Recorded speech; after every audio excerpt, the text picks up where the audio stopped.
मुझे ऐसे लगता है कि Canada is a land of opportunities. जो छोटी-छोटी चीज़ें हमें इंडिया में नहीं करने को मिलती, वो यहाँ मिलती हैं। तो ये उन सब लोगों के लिए वीडियो है जो कि एक कम रेट पे काम करते हैं। मेरे को बहुत सारे ऐसे लोग मिले जो $10 में, $12 में काम करते हैं। और जितना अच्छा कॉन्फिडेंस से आप इंटरव्यू दोगे, उतनी ही अच्छी सैलरी डिसाइड होगी। और ऐसे ही दिवाली फंक्शन हुआ, होली फंक्शन हुआ, तो यहाँ फंक्शंस होते हैं बहुत सारे। आप इनिशिएटिव लेके जाओ।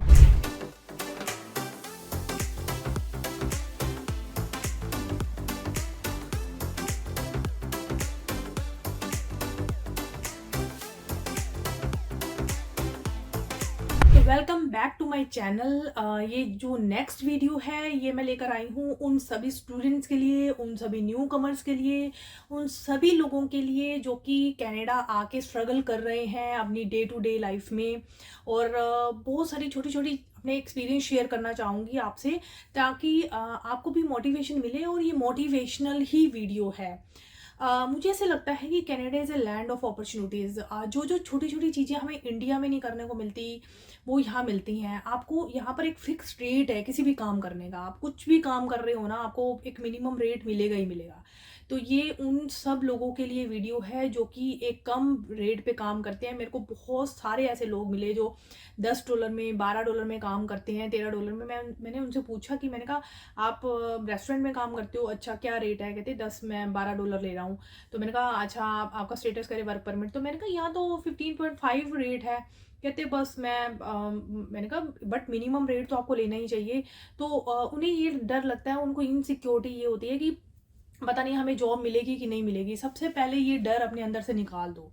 देखो, इंग्लिश एक कंस्ट्रेंट नहीं है। मैं आपको यहाँ बहुत सारे ऐसे जॉब बता सकती हूँ जो कि जहाँ पर पंजाबी और हिंदी रिक्वायर्ड है। आप बिलीव करोगे, मतलब एक्चुअली मेरे हस्बैंड न्यूज़पेपर में काम कर चुके हैं। तो जब मैंने सर्च करना शुरू किया तो कुछ न्यूज़पेपर की डिमांड है कि हमें सेल्स एंड मार्केटिंग पर्सन चाहिए जिसे पंजाबी और हिंदी आती हो।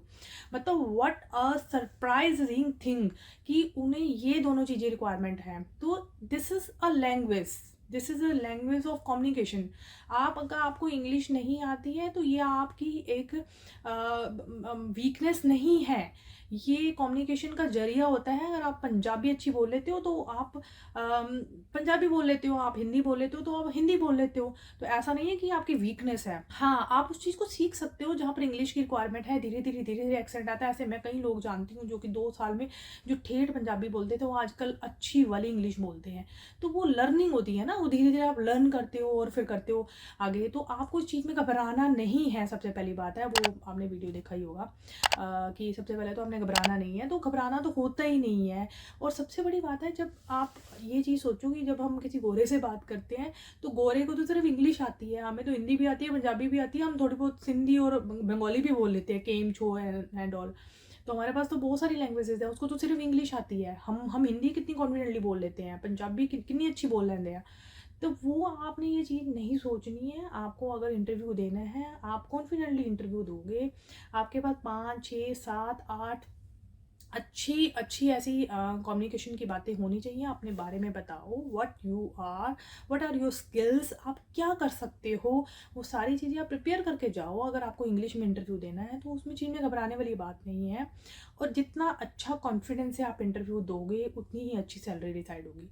और आपको नंबर 1 तो यही बात ध्यान रखनी है कि कॉन्फिडेंस रखना है। जो लैंग्वेज है उसको बैरियर नहीं समझना, लैंग्वेज को सीखना है, धीरे धीरे उसके बीच में घुसना है और वो आपको बहुत ऊपर लेके जाएगी। और नंबर 2, आपको मिनिमम रेट पे के से कम पे काम नहीं करना। आप क्यों करोगे काम जब सरकार ने डिसाइड किया हुआ है?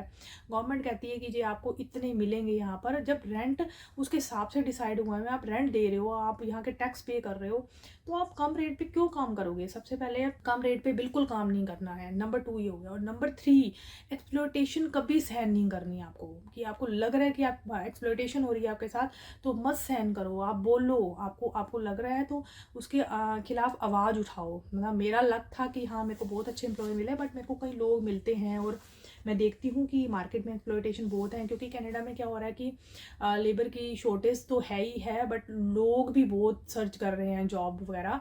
जिनमें लैक ऑफ कॉन्फिडेंस होता है, जिनको लगता है कि पता नहीं मेरे को जॉब मिलेगी कि नहीं, वो एक्सप्लॉयड भी होते हैं।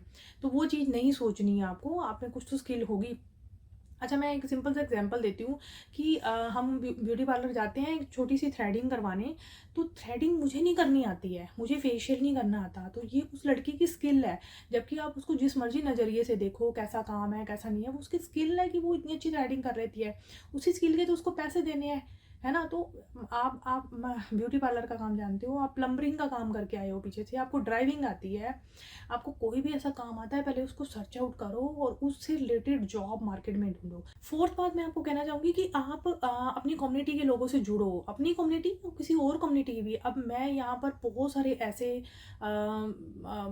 पर्सन को जानती हूँ जो कि हमारी कम्युनिटी की नहीं है, बट एज ए मतलब हमारे वेल विशर बन चुके हैं और हमारे से बात करते हैं, हमें कॉल करते हैं, चाहे वो मुस्लिम हैं चाहे वो सरदार फैमिली हैं। हम जैसे एक हिंदू फैमिली से आते हैं, तो यहाँ बहुत सारी ऐसी फैमिलीज़ हैं जो कि एशियन कंट्रीज से आई हैं और बहुत अच्छे फ्रेंड्स बन चुके हैं। आपकी जितनी कम्युनिटी स्ट्रॉन्ग होगी उतने ज़्यादा रेफरेंसेस मिलेंगे आपको, आपके कोई गारंटर होंगे आगे, धीरे धीरे आप ग्रो करते जाओगे।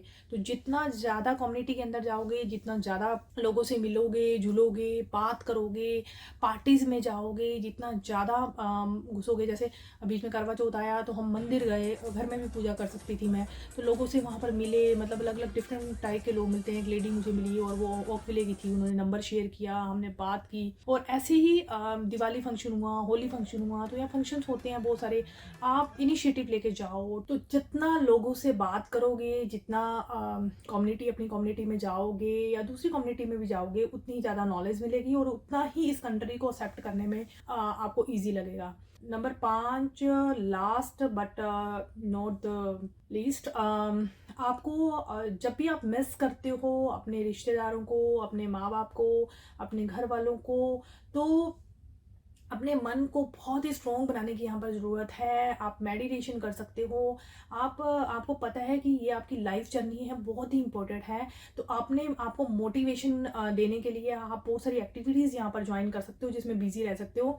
हमारे यहाँ पर भी जैसे ड्रॉप इन में बहुत सारी एक्टिविटीज़ हैं। यहाँ पर क्या होता है कि कनाडा में मैंने देखा है कि लोग फिजिकल एक्टिविटीज़ बहुत करते हैं, बहुत पार्टिसिपेट करते हैं।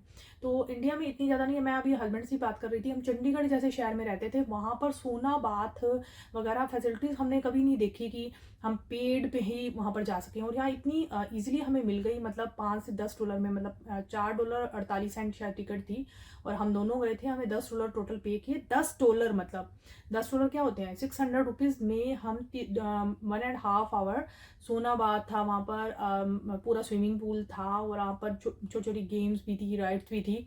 इतना रिलैक्स होके आए, बाहर बर्फ गिर रही थी, इतना अच्छा एनवायरनमेंट था। तो ऐसे थाउजेंड्स ऑफ एक्टिविटीज़ हैं जहाँ अंदर आप पार्टिसिपेट करो, अपनी फिजिकल स्ट्रेंथ करो, मेंटली भी आपको बहुत खुशी मिलती है। जब मतलब हम वहाँ पर इंजॉय कर रहे थे तो हमें लग रहा था कि कितना रिलैक्स लग रहा है, काम से दूर और वो सब कुछ। मतलब ये एक्टिविटीज़ में टाइम निकालो और जाओ। और ठीक है, रिश्तेदारों को दुख मिस कर रहे हो तो उसमें आप कुछ नहीं कर सकते। 2 3 4 साल के बाद जब भी आपको मौका मिलता है उन्हें यहाँ बुलाओ या खुद जाओ मिलने के लिए। तो मैं आपको प्रॉमिस करती हूँ कि ये देश कभी आपको डिसअपॉइंट नहीं करेगा और आप इस चीज़ को प्राउड फील करोगे कि यस, हमने ये डिसीजन ठीक लिया है। ख़त्म करती हूँ। आई होप आपको ये वीडियो अच्छा लगा होगा, और अगर अच्छा लगा है तो प्लीज़ सब्सक्राइब करें और अपने दोस्तों के साथ भी शेयर करें। और आप और भी किसी टॉपिक पे आप चाहते हो कि मैं वीडियो बनाऊं, अपना एक्सपीरियंस शेयर करूं, तो प्लीज़ मुझे बताएं। मैं स्कूल्स पे भी बनाने का सोच रही हूँ, हाई स्कूल पे वैसे मैं एक बना चुकी हूँ, बट डिटेल यहाँ कौन कौन सी यूनिवर्सिटीज़ हैं और कौन कौन सी अच्छी यूनिवर्सिटीज़ हैं, कुछ मैंने भी रिसर्च की है अपने बेटे के लिए, तो वो भी मैं वीडियो किसी दिन बनाऊँगी। अभी के लिए इतना ही। Thank you so much. आप हंसते रहें, आप हमेशा स्वस्थ रहें, यही मैं आप का भगवान से प्रेयर करूँगी। और थैंक यू सो मच।